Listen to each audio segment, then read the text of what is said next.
magluluto tayo ng spaghetti. Isang kilo lang to.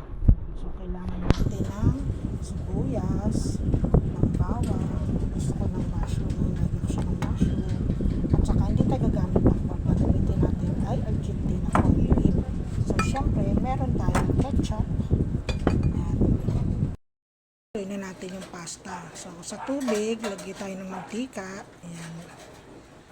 Tapos, lalagyan natin ng asin. At saka natin pakukuluan.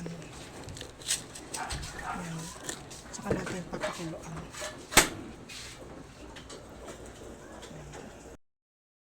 Siya, ilalaglag na natin ang ating pasta. Ayan. Yan mo lang siya.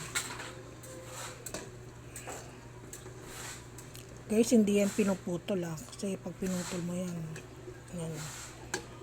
Tapos, continuous mo siyang haluin para hindi siya dumikit sa ilalim. Tapos, ilolohet mo na lang siya. Hanggang sa pag naluto na siya, papatayin mo na siya, hanguin mo.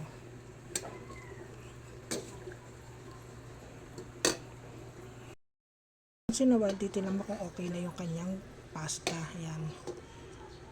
Kapag yan, hinati mo at may puti pa sa gitna, hindi pa yan luto.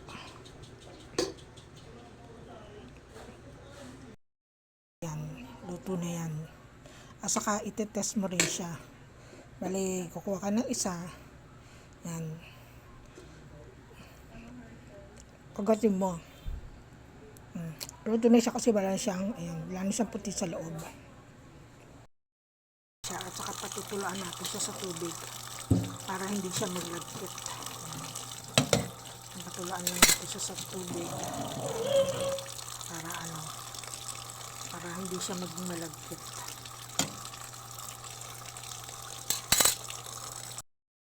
Na tayo ng bawang at sibuyas.